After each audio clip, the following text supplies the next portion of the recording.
Será que estamos vivendo uma vida religiosa? Será que não há mais fome dentro de nós, sede de Deus? Porque foi isso que Deus nos falou nesse retiro o tempo todo. Deus nos desafiou com uma pergunta: o que vocês querem que eu faça? Lembra do pessoal do retiro aqui? Nós começamos com esse texto. Mas também falamos que Deus tem expectativa, Ele espera algo de nós, Ele espera anseio, Ele espera fome. Deus responde, meus irmãos, a fome e o anseio. Quando Jesus falou sobre a oração do Pai Nosso, Lucas, que ele começou contando uma parábola sobre o pai que estava em casa e alguém recebeu alguns amigos em casa e não tinham o que dar. E foi até a casa desse homem pedir comida. Depois, no final, Jesus fala que se nós, sendo maus, pais maus, sabemos dar boas dádivas aos nossos filhos, quanto mais o Pai dará o Espírito Santo àqueles que pedirem. Mas só pede quem tem fome, essa é a verdade. Quando você está saciado, você não busca comida. Mas quando você tem fome, você vai atrás do alimento.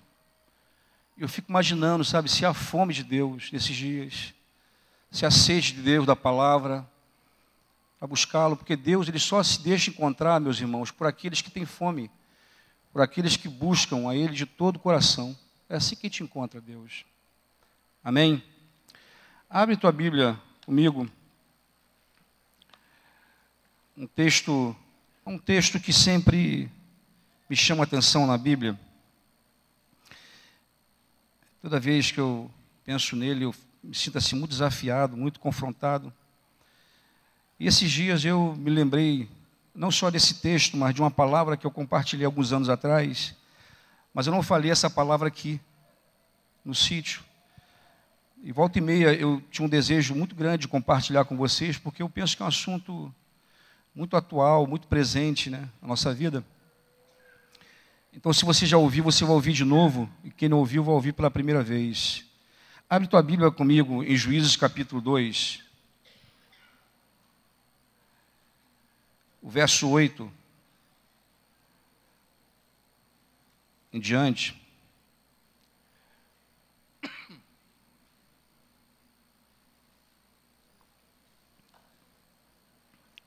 E esse texto também, ele voltou assim com força depois desse encontro agora, nesse retiro de carnaval, quando estivemos aqui com vários jovens,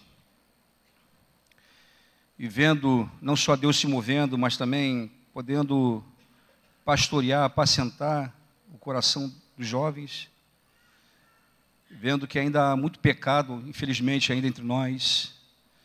Alguém chegou a declarar aqui no meio do retiro que às vezes o jovem ainda muito pequeno na idade, muito novo na idade, mas peca como gente grande. Isso é verdade. Mas o texto de capítulo 2, verso 8 de Juízes, diz assim: olha, faleceu Josué, filho de Num, servo do Senhor, com a idade de 110 anos. Sepultaram no limite de sua herança em Timnat-Heres, na região montanhosa de Efraim, ao norte do monte Gaás. Foi também congregada a seus pais toda aquela geração, a geração que saiu do deserto, tá, queridos? Que entrou em Canaã.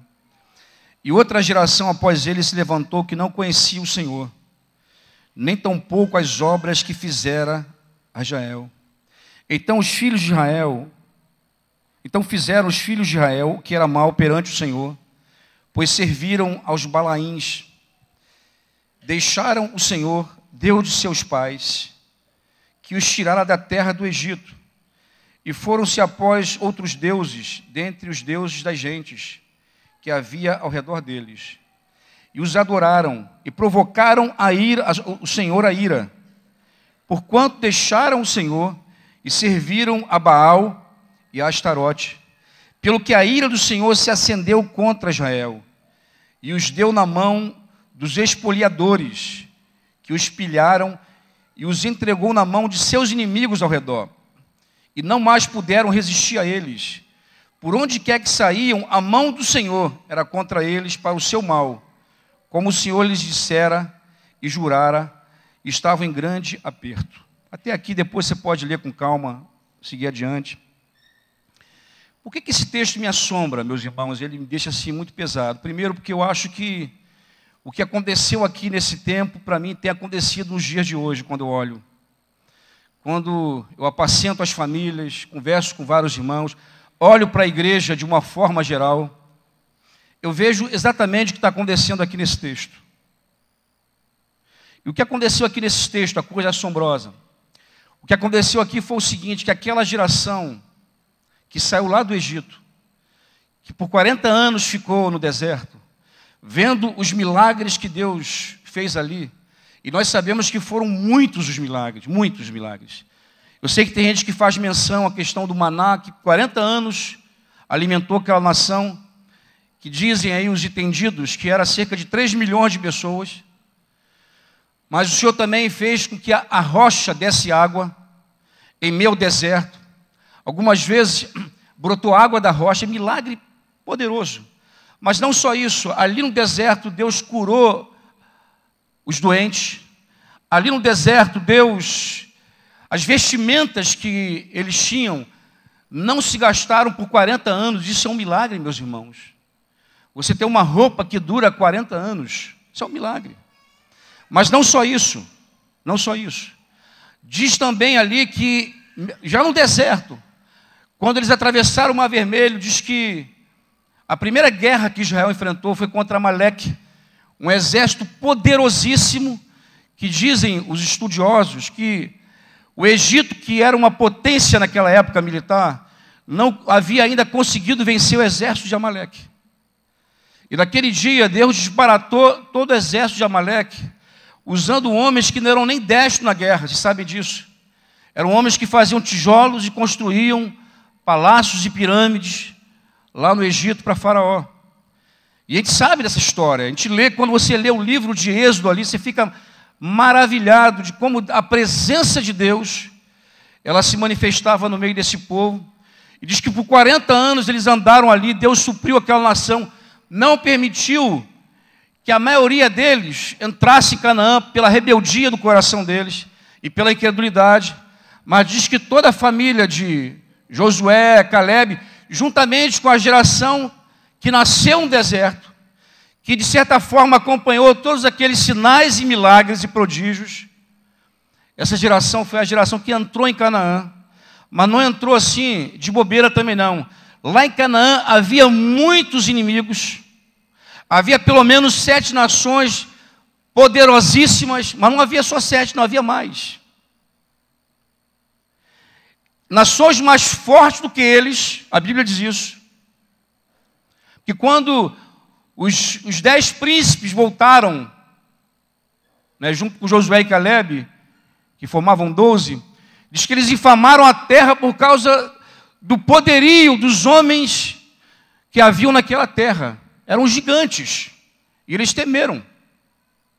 Mas nada disso, meus irmãos, foi suficientemente forte para impedir que Israel dominasse a terra. Diz que eles entraram e foram destruindo nação após nação, reino após reino, nações que estavam ali em Canaã por muitos e muitos anos, que já havia se estabelecido, haviam várias cidades, nações que tinham exército numerosíssimos, mas nada disso foi impedimento para que Israel dominasse aquela terra, porque à medida que Israel entrava debaixo da palavra de Deus, diz que o próprio Senhor, a própria presença de Deus desbaratava todo aquele exército.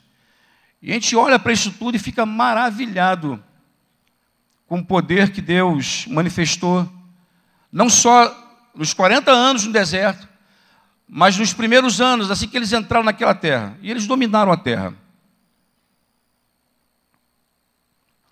Só que aqui diz que depois que morreu Josué, foi o texto que nós lemos, e depois que morreu o último homem dessa geração que passou pelo deserto e entrou em Canaã, diz que a geração seguinte, meus irmãos, é isso que me causa temor e tremor no coração. Os filhos daquela geração, eles não conheceram a Deus. eles, por não conhecerem a Deus, eles rejeitaram o Senhor. E eles se voltaram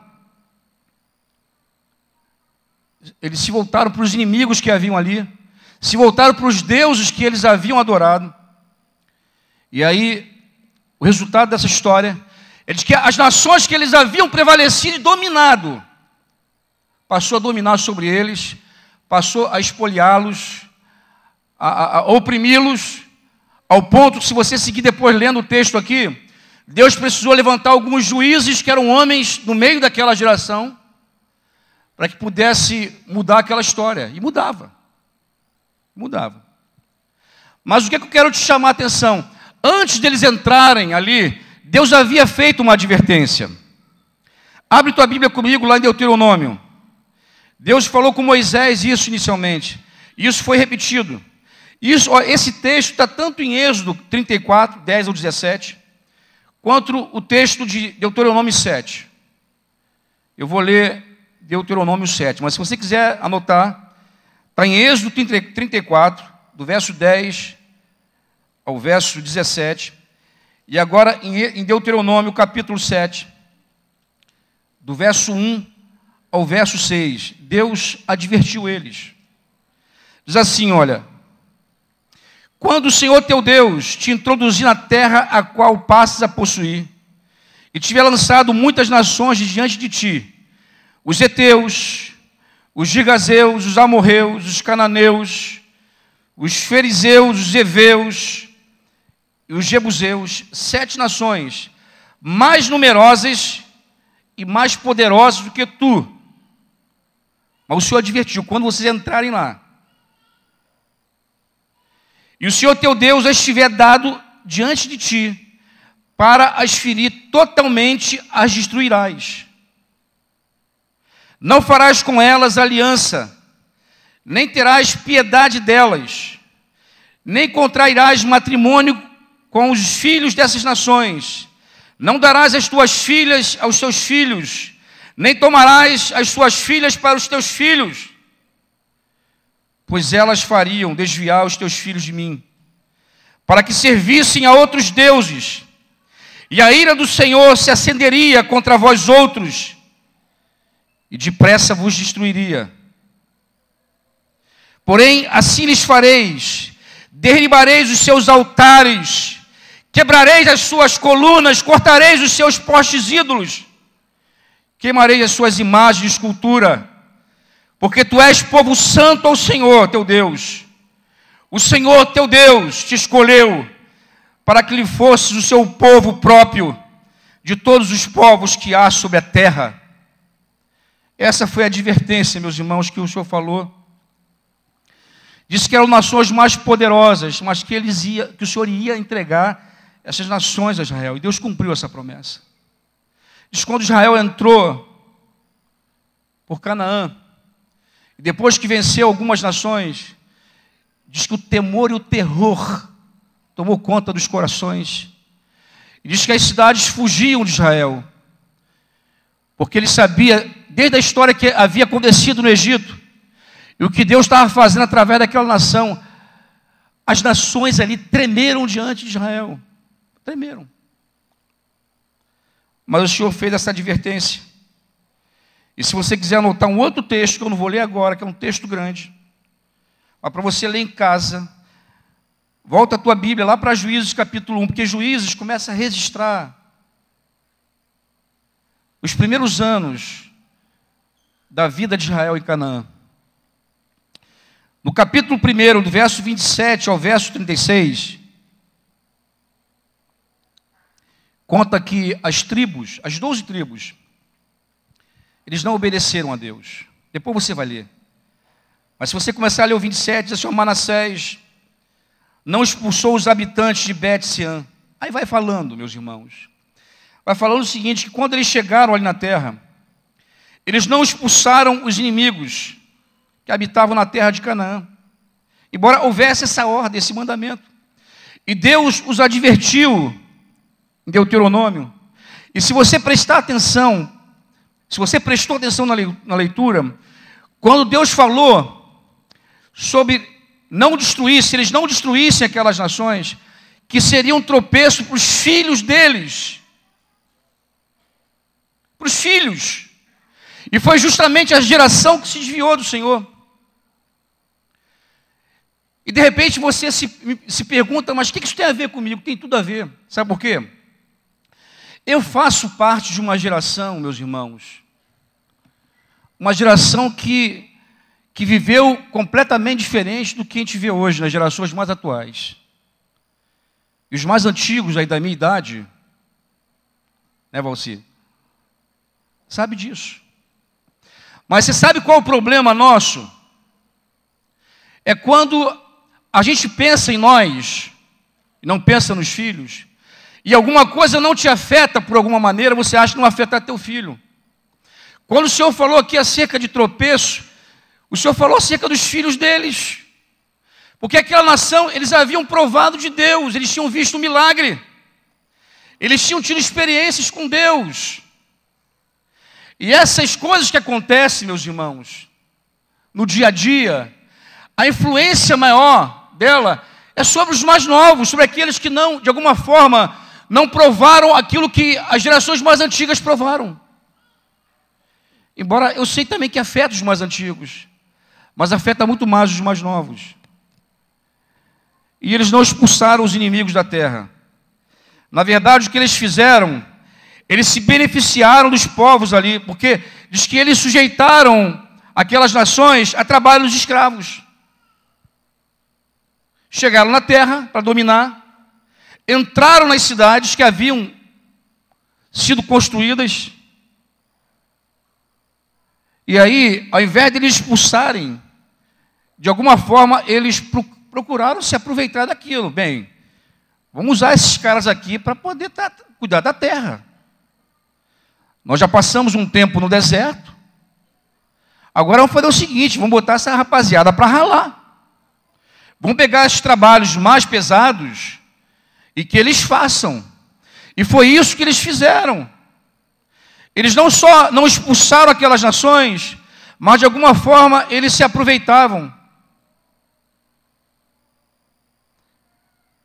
E diz que eles mantiveram um relacionamento com eles, e isso mais tarde se tornou tropeço. Fizeram alianças que Deus falou que não fizesse. E aí eles provocaram a ira de Deus, meus amados, e tornaram-se escravos. Na verdade, os seus filhos se tornaram escravos de novo. Eram escravos no Egito. E depois de dominar as nações ali, se tornaram escravos de novo. Vê se isso não se parece um pouco com o que está acontecendo nesses dias. Eu nunca vi, meus irmãos, tanto filhos de irmãos desviados nesses dias. É muita coisa. É muita coisa. Eu tenho visto muitos filhos de irmãos fazendo coisas piores do que seus pais fizeram. Sabia disso? Piores. Nem conhecendo a história do pai é suficiente. Eu tenho visto isso hoje. Eu tenho visto uma geração muitas vezes comprometida com as trevas.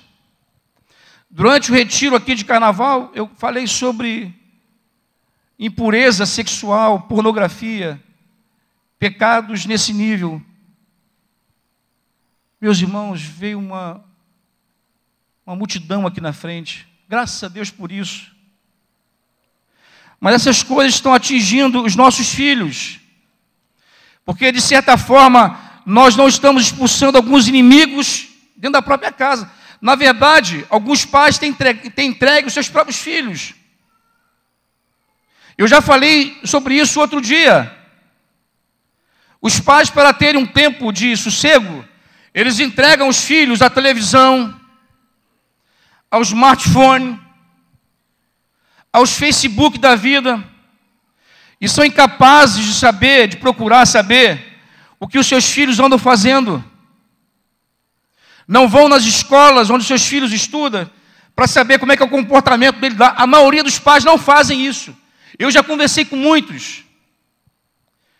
Se você um dia fosse na escola do teu filho, talvez você se surpreendesse de como ele se comporta na escola. Eu ouço isso, meus irmãos, das professoras aqui embaixo, na classe de aula, aqui embaixo. E se você quer ouvir como é que teu filho se comporta, ouve essas irmãs. Pergunta a elas. Mas vai com o coração assim aberto, para ouvir, para entender, não é para defender teu filho. Porque você não vai ajudar defendendo ele, não. Você vai ajudar cuidando de verdade dele. Mas isso tem acontecido. E aí o texto de Juízes prossegue. O verso 7, não vou ler agora, mas se você ler o verso 7 de Juízes, capítulo 2, lá diz que o povo serviu todos os dias Josué, mas o verso 10, que eu leio aqui, diz que foi congregado aos seus pais toda aquela geração que saiu do deserto. E outra geração que se levantou não conhecia o Senhor. O verso 16, o 18, diz que quando Deus suscitava juízes, porque o povo se tornou escravo, e aí Deus levantava um homem, e aí diz que através daquele homem, o Senhor, ele libertava, dava livramento a Israel dos inimigos. E ficou assim. Todo o livro de Juízes era assim. Mas diz, o verso 19 diz que sucedia, porém, que falecendo aquele juiz, eles se voltavam para o pecado mais uma vez. E mais uma vez diz que eles se tornavam piores que seus pais. E a ira do Senhor se acendia contra eles. E ficou nesse ciclo vicioso. Se voltava para o pecado, Deus se levantava contra eles, entregava eles aos inimigos. Depois de um tempo, eles clamavam a Deus. E Deus enviava um outro juiz. E ficou assim, meus irmãos, por muitos e muitos anos. Nesse ciclo vicioso de levanta, cai, cai, levanta, levanta, cai. Foi assim. E por que isso aconteceu? O que a gente pode perceber aqui? O que a gente percebe aqui é o seguinte: quando eles perdiam o modelo, porque o texto diz que quando Josué morreu e aquela geração, diz que eles se perderam. Depois Deus levantava um juiz, morria o juiz, perdia de novo. Por quê? Porque aquela geração mais nova, ela precisava de modelo. Primeiro porque eles não tinham conhecimento de Deus como seus pais tinham. E de alguma forma eles precisavam de referência, de norte. E quando Deus levantava uma pessoa que era essa referência, eles se voltavam para Deus. Mas quando essa referência morria, eles se voltavam para o pecado. Nós entendemos na Bíblia que o homem, ele é influenciado, meus irmãos, por pelo menos 3 coisas. Porque aquela nação foi influenciada pelos seus inimigos. E o que nós entendemos? Que há 3 influências que afetam a vida do homem. A primeira é a semente, a hereditariedade. O pecado é comunicado aos filhos através do nascimento. Isso é toda a verdade. A Bíblia diz que o pecado entrou no mundo por um só homem. Não é isso que diz a Bíblia? Por um só homem entrou o pecado no mundo. E, consequentemente, a morte. A única explicação para isso, meus irmãos, é que o pecado se tornou uma herança genética. E a Bíblia diz que uma criança já é concebida em pecado. Davi, quando ele escreve o Salmo 51, após aquela queda com Betseba, lembra? Ele escreve o Salmo 51. E Davi chegou ao entendimento. Ele disse assim: olha, em pecado me concebeu a minha mãe. É verdade. Você já nasce debaixo do pecado. Essa criança que está no teu colo aí, ela tem todo o potencial do pecado dentro dela. E se você deixar ela à própria sorte, você vai ver o que ela vai se tornar. Porque essa semente, essa herança já está dentro do homem. E quando você cresce, você vai desenvolvendo isso.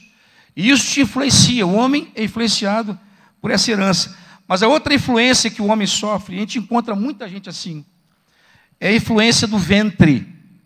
Enquanto você está sendo gerado, você também pode ser influenciado.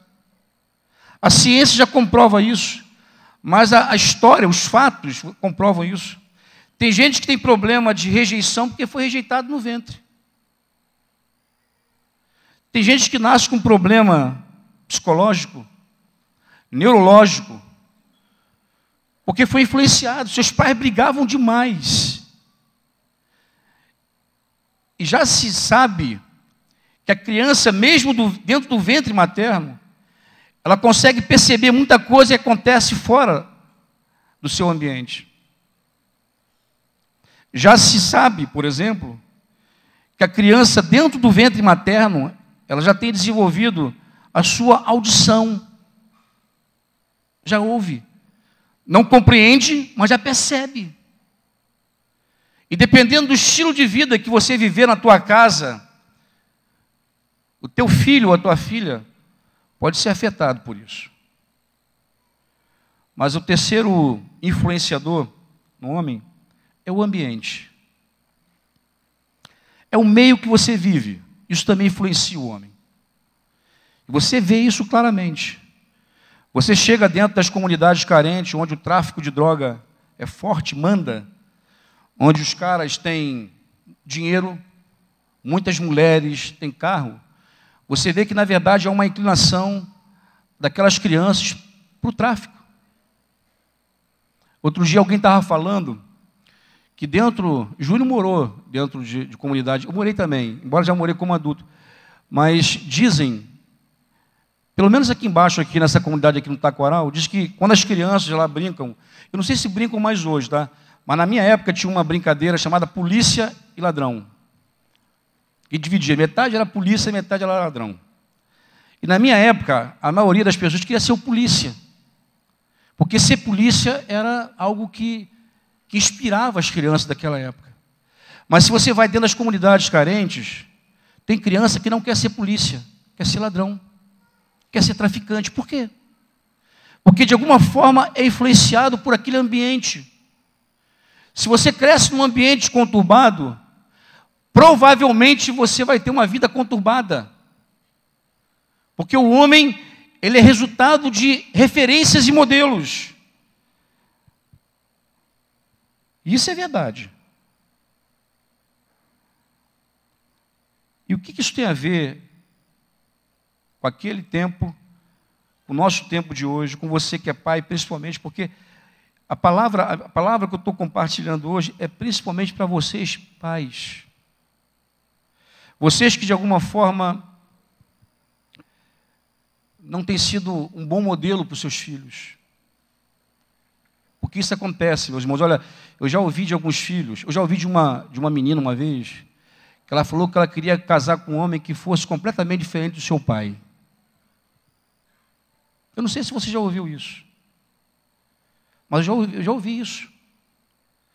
Ela não queria casar com alguém que parecesse com o pai dela. Por quê? Você já perguntou aos teus filhos o que ele acha de você? Bem, Mateus capítulo 11, olha só a importância, meus irmãos, de ser modelo e ser influência. Eu nunca tinha percebido esse texto, como eu vi nesses dias, quando compartilhei esse assunto. Abre tua Bíblia em Mateus capítulo 11.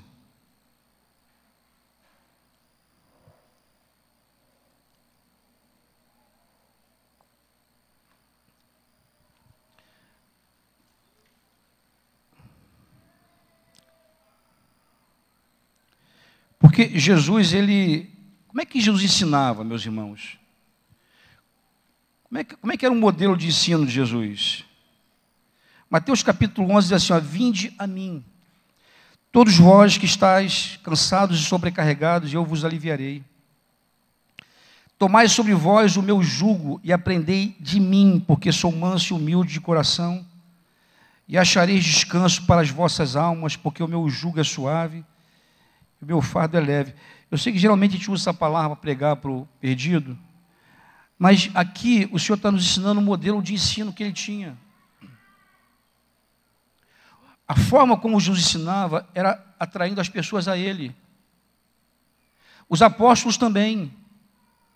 Paulo, quando fala com Timóteo, diz para que ele fosse padrões dos fiéis. Paulo fala com os irmãos as coisas que ele viu e ouviu, que eles transmitissem a outros. A forma como Deus tem para influenciar a vida das pessoas é por modelo, é sendo referência. É uma pessoa olhando para você e olhando para a tua vida, ser ensinado por ela. E a pergunta é, meus irmãos, que tipo de modelo nós estamos sendo para a nossa casa, para os nossos filhos? Que tipo de modelo nós estamos sendo para os irmãos, para as pessoas que nos cercam? Será que você pode dizer para o teu filho, para a tua filha, olha para mim e faça o que eu faço, aprenda de mim acerca de Jesus? Será que você pode dizer isso? Ou será que o que teus filhos veem a teu respeito não tem nada a ver com o Senhor? Nada a ver, nada a ver. Pelo contrário, só tem aprendido coisa ruim e errada. Ou então você fala e não faz. É aquele modelo que faço o que eu falo e não faço o que eu faço. Será que a gente poderia dizer isso para que alguém olhasse para nós e aprendesse do Senhor? Será que teu filho tem visto em você atitude que inspira ele a buscar a Deus? Porque os discípulos, quando eles pediram, lá em Lucas 11, que o Senhor os ensinasse a orar, é porque eles viram Jesus orando. Diz que o Senhor estava orando.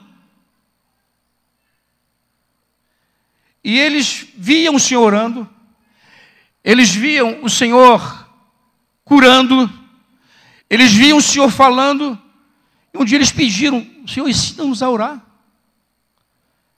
Primeiro eles olharam na vida, depois pediram para aprender. É assim. Será que os nossos filhos têm nos visto ir para o quarto, meus irmãos, e buscar o Senhor em secreto?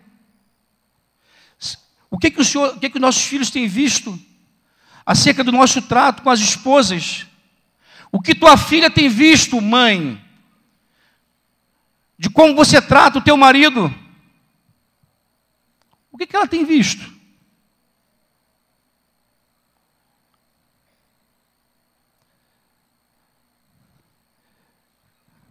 Primeira Coríntios capítulo 7, 14. Quando havia uma inquietação no coração daqueles irmãos acerca do casamento misto, não sei se vocês lembram desse texto, Paulo está respondendo a várias perguntas. E havia mulheres e, naturalmente, alguns homens que estavam preocupados porque haviam se convertido, não se casaram depois de se converteram com o ímpio. Mas a igreja dos Coríntios era uma igreja, na sua maioria, de gregos. Então, com certeza, havia muitos casamentos onde alguém havia recebido a palavra, havia se convertido, o outro não. E eles escreveram a Paulo, para que Paulo pudesse falar sobre isso e outras perguntas mais, preocupados com essa influência. Olha só o que diz esse texto aqui. 1 Coríntios capítulo 7, verso 14. Porque Paulo fala assim, olha, algumas pessoas queriam deixar o casamento porque o outro era ímpio. Aí Paulo instrui, dizendo que isso não deveria acontecer, a não ser que o incrédulo não consentisse mais em viver junto. Porque essa coisa de deixar o casamento, irmãos, nunca deve partir do discípulo, nunca. Se o incrédulo vai embora, aí a Bíblia diz que ele é livre, ele é livre, é incrédulo. Mas o discípulo jamais. Aí no verso 14, Paulo diz assim, olha, porque o marido incrédulo, ele está respondendo a eles. O que acontece com o marido incrédulo no casamento onde a mulher é uma discípula? O que acontece com ele? É o quê? É santificado no convívio da esposa. Diz que o marido incrédulo, que poderia ser uma má influência para os filhos, diz que ele é santificado no convívio da esposa. E a esposa incrédula é santificada no convívio do marido crente. De outra sorte, os vossos filhos seriam impuros, porém agora são santos. Olha o poder, meus irmãos, de ser modelo da convivência. Diz que através do relacionamento de um discípulo com o incrédulo, diz que o discípulo, quando ele vive a palavra, quando ele é fiel, quando ele teme ao Senhor, quando ele obedece à palavra, diz que ele santifica o outro. E santifica a casa. Santifica. Que foi o que Israel não fez. Eles tinham recebido uma palavra de Deus para santificar a terra, para expulsar os inimigos de lá, para limpar a área, e não fizeram. Mas aqui diz que dependendo de como você vive, do que você crê, do que você obedece, do que você faz, não é só o que você fala, mas o que você faz, você pode santificar a tua casa. Amém? Você pode santificar os teus filhos. Mas você santifica como? Como é que você santifica? Você santifica se posicionando, repreendendo. Vocês têm ideia, meus irmãos, da quantidade de lixo, de sujeira que o diabo tem jogado nas famílias hoje? Através da televisão, por exemplo, através das novelas, quando você fala esse assunto, tem irmãs e irmãos também. Olha, eu conheci pelo menos um cara, um irmão. Eu nem sei como é que está esse amado mais hoje, mas eu conheci. Que o cara era viciado em novela, televisão, viciado. Mas quando você fala esse assunto, tem gente que acha que você é radical. Mas deixa eu falar uma coisa contigo, o que as novelas ensinam de bom para você? O que as novelas ensinam de bom para o teu filho? Outro dia eu estava conversando aqui fora com um casal de irmãos, falando acerca do filho deles, e dessa geração pós-moderna. Porque a geração pós-moderna, a gente já ouviu isso aqui algumas vezes, é aquela geração que relativa tudo, nada para eles é absoluto, não existe valores absolutos. Para eles tudo é relativo. E daí você encontra conceitos no meio deles, por exemplo, sobre algum pecado, e os caras relativando isso. Não, diz que faz bem para ele, porque essa é a ideologia da geração pós-moderna. Você pode fazer tudo aquilo que te faz bem, que necessariamente faz bem para aquele que está do teu lado. Mas cada um deve fazer bem, deve fazer aquilo que faz bem para você. E aí assuntos como homossexualismo, adultério, poligamia e tantas outras coisas mais, são assuntos hoje relativos. E tem muitos jovens entre nós que, se você for conversar sobre homossexualismo, ele vai ser contra aquilo que você fala, contra o que a palavra fala. Eu estou dizendo isso para vocês. E onde é que eles aprenderam isso, meus irmãos? Foi aqui?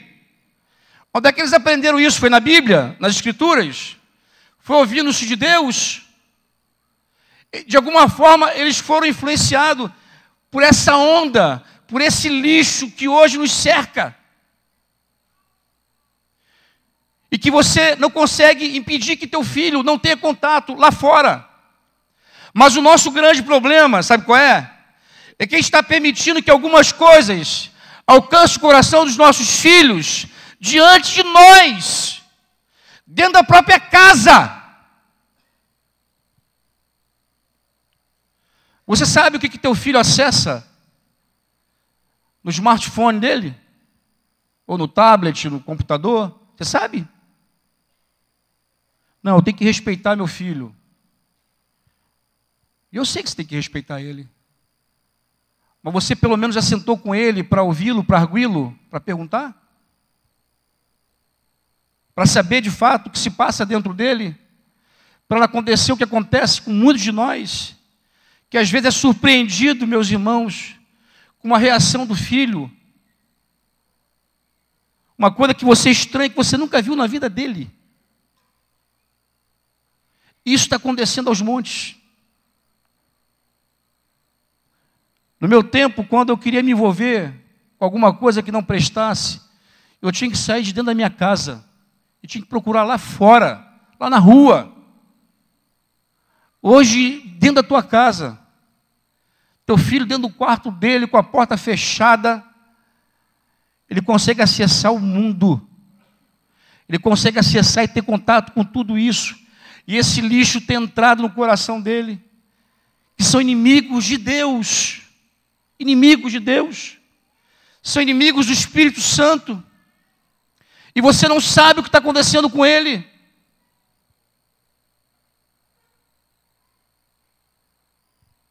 Essa coisa de senha, isso não deveria haver no meio da família, meus irmãos. Porque não deveria haver segredo entre marido e mulher e os pais dos seus próprios filhos. E às vezes eles dizem que, em nome do respeito, eles precisam ter isso. Mas respeitar o quê?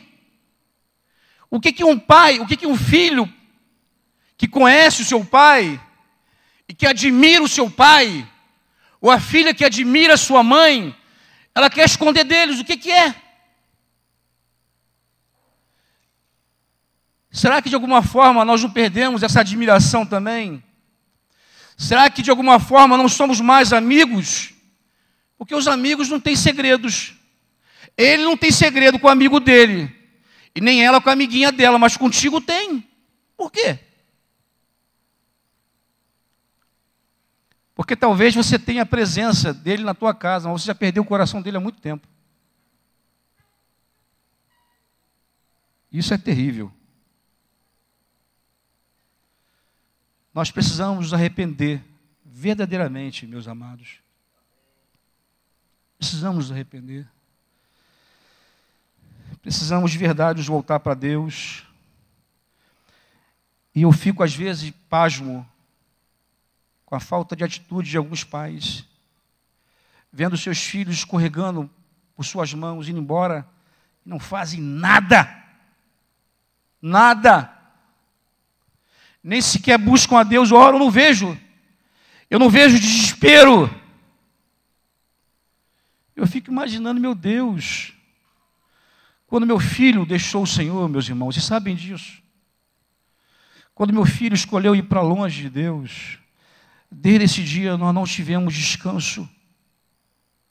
Eu já contei essa história para vocês.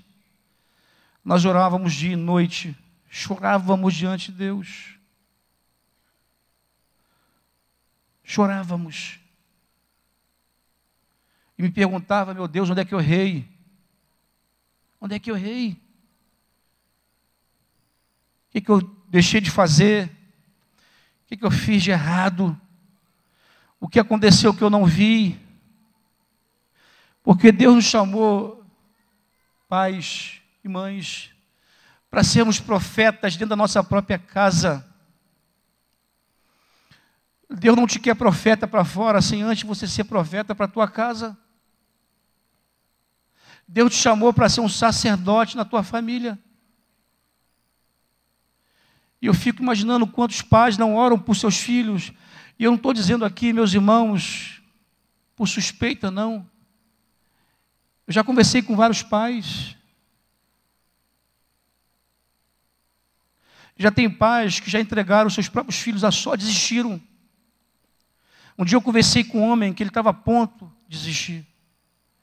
E como eu já tinha vivido essa história com meu filho, porque houve um tempo na vida do meu filho, meus irmãos, que a gente estava sofrendo tanto. E o diabo, ele veio com muita força sobre a minha vida. Ele falou assim, cara, por que você insiste com isso?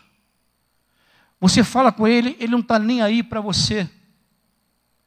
Ele sai sexta-feira e volta segunda-feira, e entra na tua casa como se nada tivesse acontecido. Ele tem se entregado aos prazeres, e você está aí sofrendo, porque nesse tempo, meus irmãos, nem dormir, eu dormia. Eu me lembro quando meu filho saía, eu ia para a varanda da minha casa, desesperado. Meu maior desespero era de meu filho morrer longe de Deus. Eu não dormia. Enquanto ele não chegava em casa, eu não dormia. E o diabo falou, cara, você está se destruindo, a tua vida está passando, você está se envelhecendo. Afinal de contas, você tem que ser feliz também. E começou a falar, meus irmãos. E começou a me mostrar tudo aquilo que estava acontecendo. E meu filho cada dia piorando. E houve um momento da minha vida, se o Espírito Santo não tivesse me socorrido, eu tinha desistido do meu filho, tinha. Mas graças a Deus, o Espírito Santo veio sobre a minha vida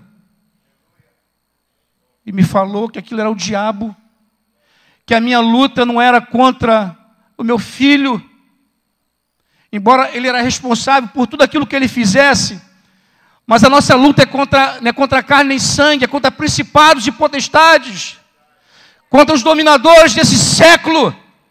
O diabo, ele quer destruir a tua família. Ele quer destruir a tua fé. Essa é a verdade. E o diabo sabe que se ele atinge o teu filho, ele atinge você, mais do que se ele viesse contra a tua vida. É assim ou não, meus irmãos? É assim. E um dia eu encontro um irmão que estava atravessando uma luta muito grande. E ele disse para mim, falou: Cláudio, cara, não dá mais não, cara. Eu vou desistir desse negócio. Eu falei: filho, não faz isso. Não faz isso, porque eu falei: olha, se você desiste, tu vai sofrer. Porque, meus irmãos, essa história de filho só se resolve com a nossa morte. Essa é a verdade. Vocês não têm filhos ainda. No dia que vocês trouxerem um filho a esse mundo, ele vai estar ligado para você a tua vida toda. Você vai estar velho como eu, assim, de cabelo branco, ainda preocupado com os meninos. É assim ou não é? E se ele está mal, a coisa é assim, olha, o teu filho consegue ficar bem quando você está mal. É ou não é? Mas você jamais consegue ficar bem quando ele está mal, jamais. Jamais. Eu vejo alguns pais desistindo dos seus próprios filhos, não lutando mais, entregando a própria sorte. Eli, aquele sacerdote, lembra o sacerdote Eli? Pai de Hofni e Finéias, seus filhos pecaram contra Deus. Diz que no único dia, Deus havia repreendido, falado com ele. Diz que no único dia, Israel perdeu a batalha, a arca foi tomada, Hofni e Finéias, que eram os sacerdotes, foram mortos. Alguém trouxe a mensagem para Eli, diz que ele estava sentado numa cadeira, velho, cego. Diz que quando ele ouviu a história, toda a história, e principalmente quando a arca foi tomada, diz que ele caiu atrás assim, quebrou o pescoço, naturalmente morreu. Eu estava pensando, eu não sei se você lembra dessa história. Quando Eli foi advertido pelo Senhor, diz que ele falou com os filhos. Ele foi lá dar uma repreensão, mas só falou, não fez nada.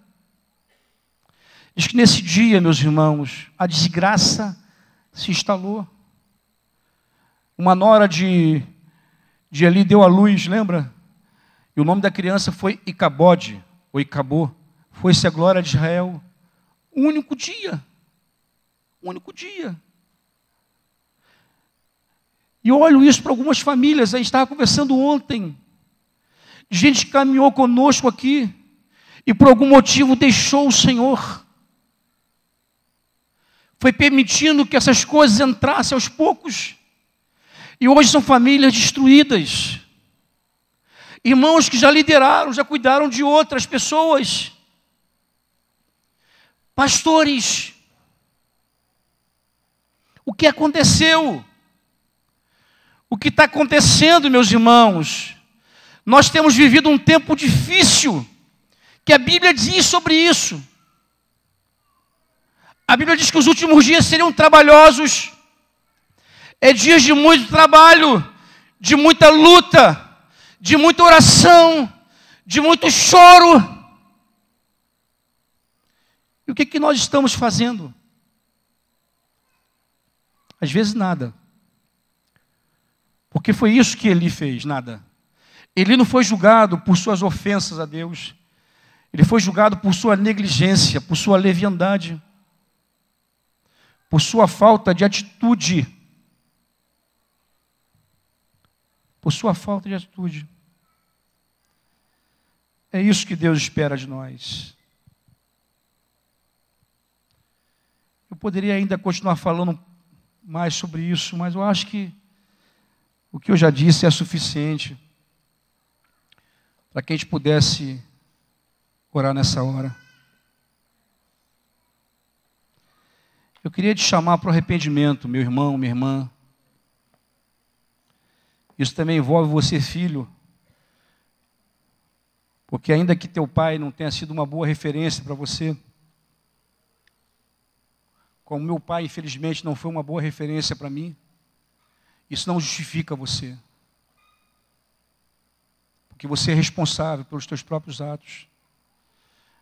Eu queria falar principalmente com você, pai e mãe, que não tem vivido debaixo do temor de Deus, não tem vivido essa aliança.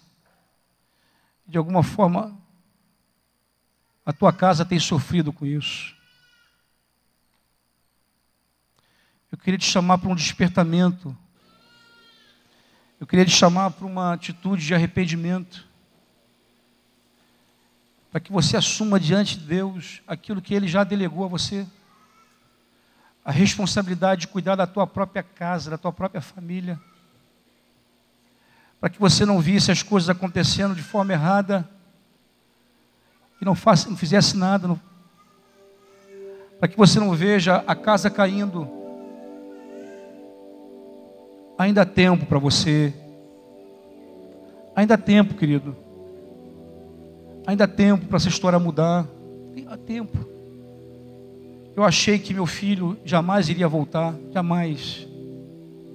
Houve um momento, olhando aquilo tudo, meu filho defendendo pensamentos e ideologias da nova era. Questionando. Um dia ele questionou para mim a existência de Deus. Eu falei, isso não faz isso não. Porque você sabe que Ele é vivo, você já provou dele. E naquela luta ali, meus irmãos, com Deus, como Jacó que se agarrou ao anjo e chorava, pedia favor, clemência. Nós lutamos alguns anos. Não desistimos dele até que meu filho se voltou para Deus. Meu Deus, que coisa tremenda, que milagre. Deus não nos deu filhos para calamidade, meus irmãos. As gerações seguintes, elas têm que ser melhor do que a nossa. O meu filho, ele precisa ser melhor do que eu fui. Os nossos filhos, eles precisam ser melhores do que nós, porque os tempos, cada dia mais, vai ficar pior. Não espera que essas coisas vão mudar, porque não vai mudar. O mundo, ele vai de mal a pior e vai piorar cada vez mais. Essa é toda a verdade.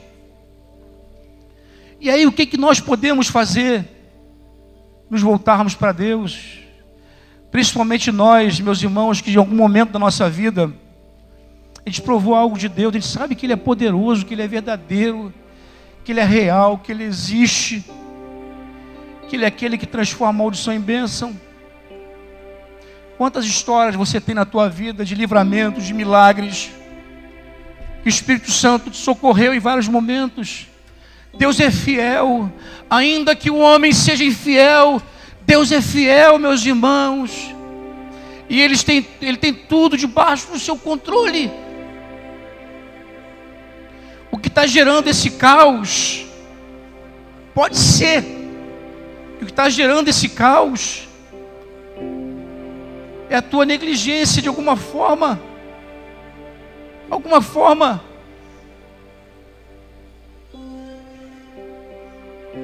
Nós precisamos voltar para Deus.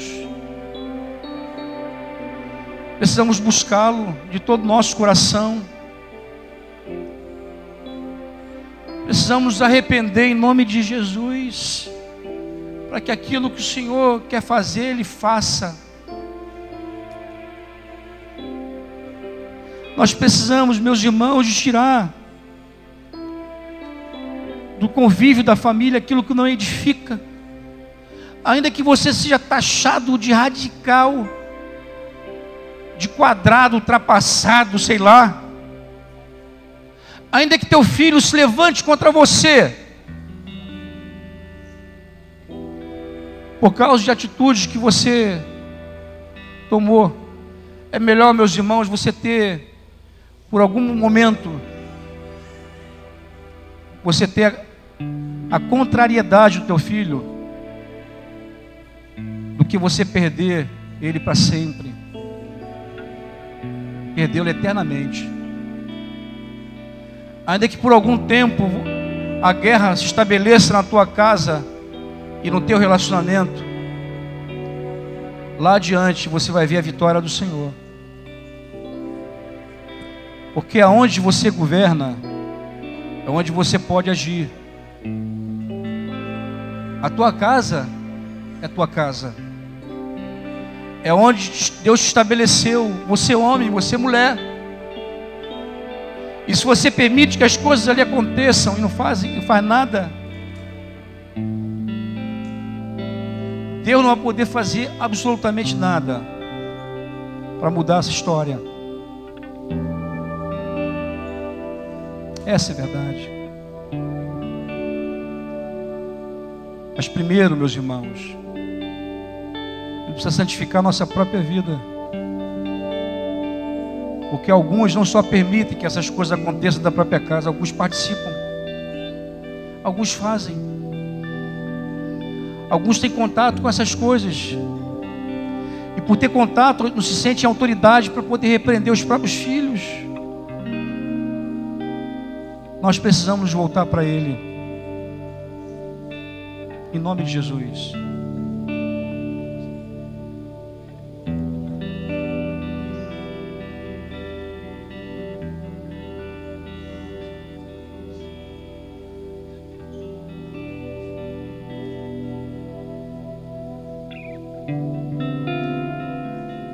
Nós podemos nos render a Deus nessa hora. Eu queria chamar toda a igreja para se colocar de pé. E se você ainda está aí no meio e por algum motivo não veio aqui na frente, eu queria te chamar para que você assuma essa postura. A tua vinda aqui não é para dizer que você é pior do que nós, não, porque ninguém aqui é melhor do que ninguém. A tua vinda aqui é para você assumir um compromisso público com o Senhor e conosco aqui, que você vai começar a tomar algumas posições na tua vida, que você vai se voltar para Deus. Tudo começa assim, meus irmãos. Tudo começa com uma rendição, se voltar para Ele. Tudo começa em se humilhar. Diz que o meu povo se chama pelo meu nome, se humilhar e orar, e se arrepender dos seus maus caminhos, que o Senhor vai ouvir a oração. Tudo começa aí. Se eu tivesse mais tempo, eu ia te contar de como o caminho que o Senhor me fez andar, de quebrantamento, de arrependimento. Primeiro começa em nós. Começa no pai, na mãe, na casa.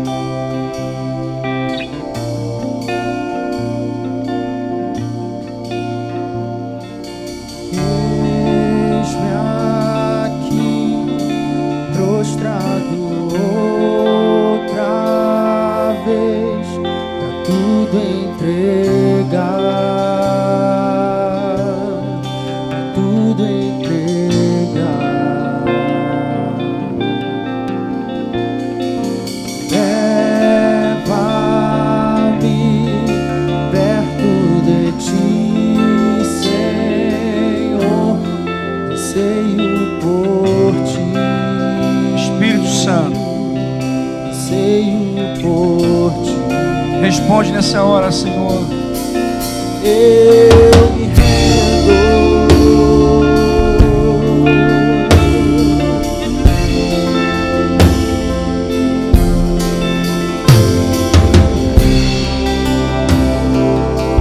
Espírito Santo, vem sobre cada coração nesse lugar.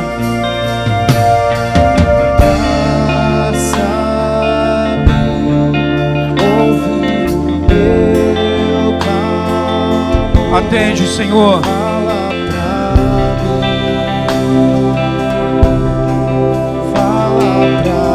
mim.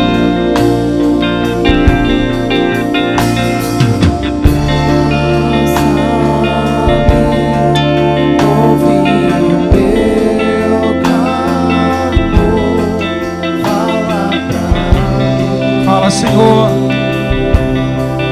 Fala pra mim.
chamou muita atenção porque eu tenho pensado muito nessa geração que tem se levantado.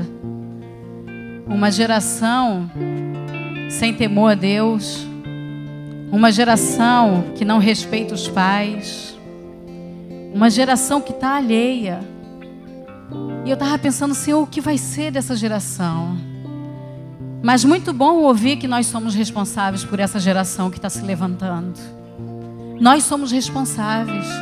Nós somos responsáveis pelos nossos filhos. Nós temos participação na criação dos netos.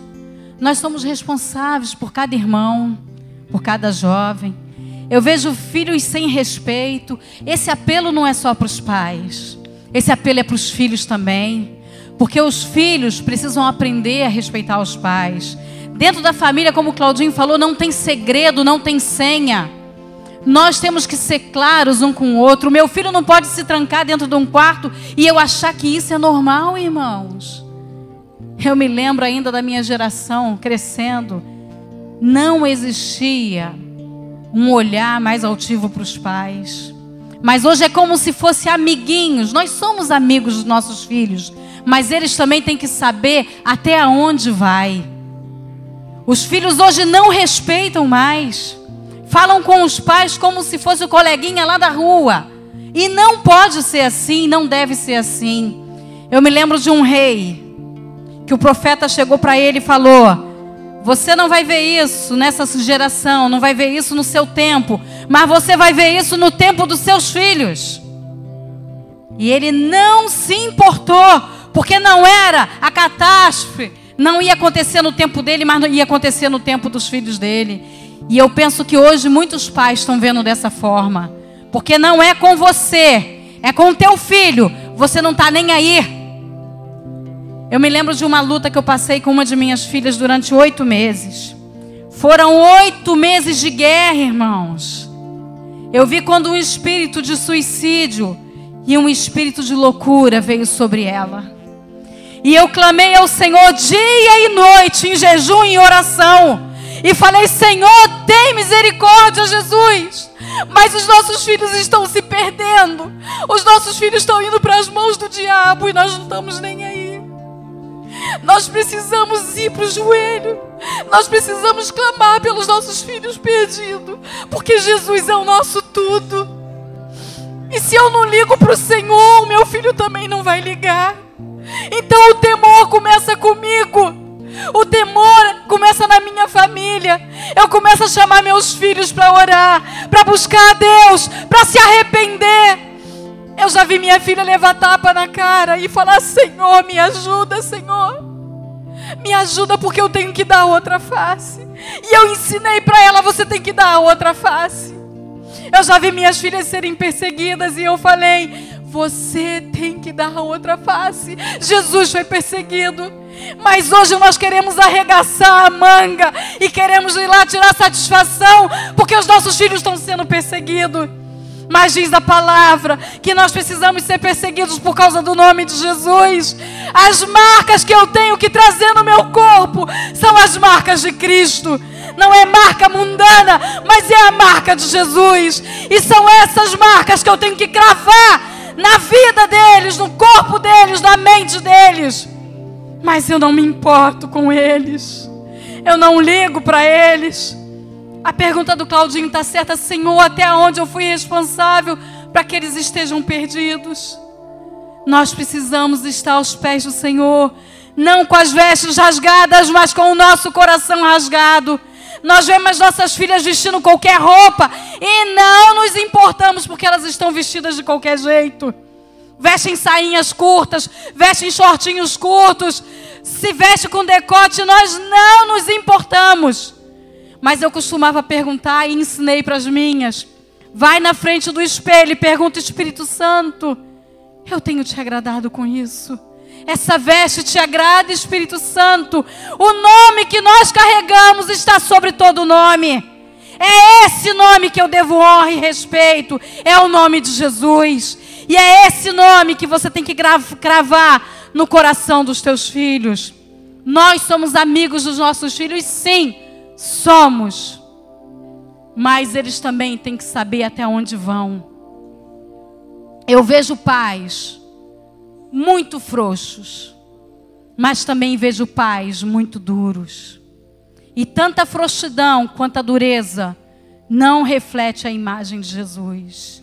Nós precisamos ser equilibrados. Nós precisamos trazer em nós em todo o tempo a marca de Cristo. E eu tenho que dentro de casa ser exemplo. Eu tenho que morrer para que Jesus nasça. Amém.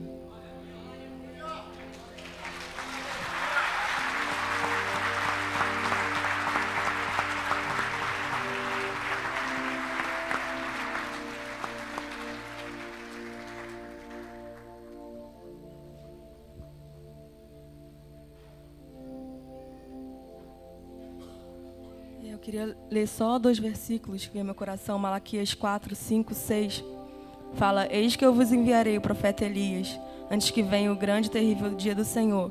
Ele converterá o coração dos pais aos filhos, e o coração dos filhos a seus pais, para que eu não venha e fira a terra com maldição. Eu acho que a gente pode orar nessa manhã, quando o Júnior estiver orando, cada um fazer sua oração individual, clamando por essa promessa. É uma promessa que Ele vai converter o coração dos pais aos filhos e dos filhos aos pais. Ele vai converter o coração. Ele vai fazer. E eu queria que você ficasse com essa palavra e meditasse. Amém. Eu não tenho dúvida, queridos, que hoje Deus, Ele expressou aquilo que estava no coração dele com muita força. E essa pessoa que o Cláudio citou aqui, que em um determinado momento já havia desistido do filho, era eu. Eu lembro como se fosse hoje. Eu estava no carro, na frente da casa do Marcão, no apartamento lá ali na Barra, chorando com ele, porque meu filho já não me ouvia mais. E falei: Cláudio, não dá mais. É que ele quer se arrebentar, que ele se arrebente. E Cláudio, uma das expressões que Cláudio utilizou foi essa: olha, Júnior, ele só tem você. Se você desistir dele, quem vai lutar por ele? Lembra disso? Mas o que fez a diferença naquele dia foi a minha atitude. Porque quando Cláudio falou isso, explodiu como uma bomba dentro de mim. E eu saí daquele dia disposto a mudar a disposição do meu coração. Eu parei de pensar em mim, morri para mim mesmo e passei a lutar de verdade para o meu filho. E lutei muito pelo meu filho e ainda continuo lutando. A última batalha que nós enfrentamos, que fez com que ele de fato retornasse para Jesus, foram 60 dias de jejum. Minha esposa já rejejua pelo meu filho há 6 meses. Não parou, mesmo ele voltando, ele tendo voltado, ela continua batalhando. Porque ela sente no coração dela, por opção dela, que ela precisa seguir fazendo a manutenção disso. Ela não se sente liberada por Deus. Eu quero dizer para vocês que vieram aqui na frente, olha, o primeiro passo que vocês tomaram foi vir aqui reconhecendo que precisam ouvir o conselho dado pelo Espírito Santo ao teu coração.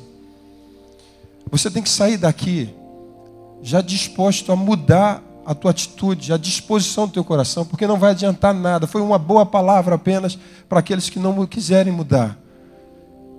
Mas para mim, a palavra naquele dia foi uma palavra rema que mudou a minha vida.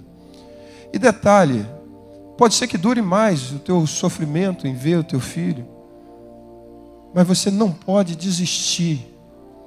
Não pode desistir. Saia daqui disposto a mudar a sua disposição do coração. Saia disposto a se arrepender, a mudar a sua mente, mudar a forma de você viver. Você vai cometer muitos erros, como a Roseli falou. Talvez alguns vão ser frouxos demais porque estavam sendo duros, e os que estavam sendo moles vão querer ser duros demais. Mas o Espírito Santo vai trazer o equilíbrio. Mas eu tenho certeza que o quadro, a história da tua casa, da tua família vai mudar se você recebeu essa palavra hoje em nome de Jesus. Nós temos um Deus fiel. Eu hoje ali estava impactado porque eu tinha o título de um livro para escrever sobre a criação de filhos. Era Povoando o Inferno. Hoje eu tenho certeza o caminho que Deus já me traçou. Eu quero até convidar a Cláudia em nome de Jesus. Eu quero até expressar isso publicamente porque eu me comprometo. Quando eu falo publicamente, eu e Cláudia, a gente escrever terminar de escrever esse livro relacionado à questão da criação de filhos. Não tenho muita habilidade nesse aspecto, mas eu sei que Deus tem algo no coração dele pelas nossas famílias, e hoje ele expressou, Deus rasgou o coração dele para as nossas vidas, e nós precisamos obedecer. No dia que eu ouvi a palavra, eu tomei a atitude de obedecer. Vocês ouviram a palavra hoje, obedeçam, saia daqui e obedeçam a voz do Espírito Santo. Pare de terceirizar a educação dos seus filhos, pare de ser conivente, de ser permissivo. Deixe o Espírito Santo mudar a vida dos nossos filhos através de nós. Amém? Eu quero orar por vocês. Vocês que estão aí, ergam suas mãos para esses pais que estão aqui. Pai, eu não tenho dúvida de que hoje foi uma conversa séria do Senhor. Foi um confronto particular.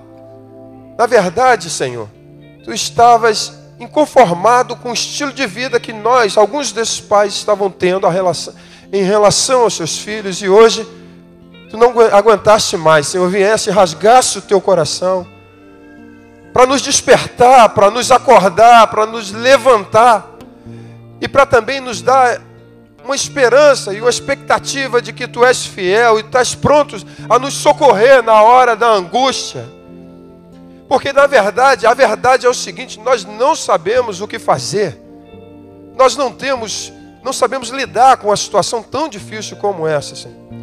Mas uma coisa é certa, e nós não temos dúvida, que Tu não nos deste filho para povoar o inferno. Nós não temos filhos para calamidade, Senhor. Os nossos filhos são herança Tua, Senhor. Um dia todos nós viemos a um lugar como esse, erguemos nossos filhos e o apresentamos e o consagramos a Ti. Então a verdade é que eles são Teus, Senhor. E a verdade é que às vezes esquecemos disso e tratamos isso com leviandade. E hoje, mais uma vez, Tu nos despertaste para reivindicar aquilo que é Teu, dizendo: eles são meus. Temos que aprender a cuidar bem daquilo que é propriedade Tua, Senhor. Senhor, nossos filhos são Teus e nós não abrimos mão, Senhor. Estávamos talvez cuidando da forma indevida, ensinando da maneira errada, cultivando coisas que não são Tuas, na verdade nem sendo modelo, Senhor. Mas hoje nós declaramos que estamos arrependidos, Senhor. Esses pais estão aqui porque reconhecem, Senhor, que precisam mudar, que precisam se arrepender. Agora eu quero Te fazer um pedido, Senhor. Eles não sabem o que fazer, nem como fazer, Senhor, e precisam da Tua ajuda. Então, à medida em que eles dispuserem os seus corações, enche-os com o Seu Espírito Santo, enche com a sabedoria que vem do alto. Senhor, mude, Senhor, o coração de cada um, mude a disposição do coração. Aprendam, Senhor, a ser tolerantes, Senhor, não com o pecado, Senhor, mas tolerante no seu coração, Senhor. Aprendam-se a dominarem, Senhor, a si mesmos, Senhor. Aprendam a amar, a não suspeitar mal. Senhor, aprendam a perseverar, Senhor. Pai, que tudo aquilo que está escrito em 1 Coríntios 13, acerca do amor, que não se irrita, Senhor. Oh Deus, que não desiste pelo meio do caminho. Pai, que isso seja uma verdade na vida de cada um de nós. Quero que, Senhor, que Tu venhas falando conosco ainda, porque existem muito mais coisas. Por exemplo, nós pais precisamos ensinar aos nossos filhos a não ser avarentos, a repartir, a serem doadores, a dar, a entregar. E os nossos filhos às vezes, Senhor, gastam com coisas desnecessárias porque não veem os seus pais com a mesma disposição de aprender a ser generosos. São tantas coisas, Senhor. Meu Deus, são tantos maus costumes provenientes de um coração ruim, que nós somos professores que estamos ensinando os nossos filhos as coisas ruins, ó Pai. Mas nos foi outorgado, Senhor, uma responsabilidade maior. Nós somos sacerdotes, Senhor, do nosso lar. Queremos exercer isso com muita responsabilidade, com muito temor e tremor.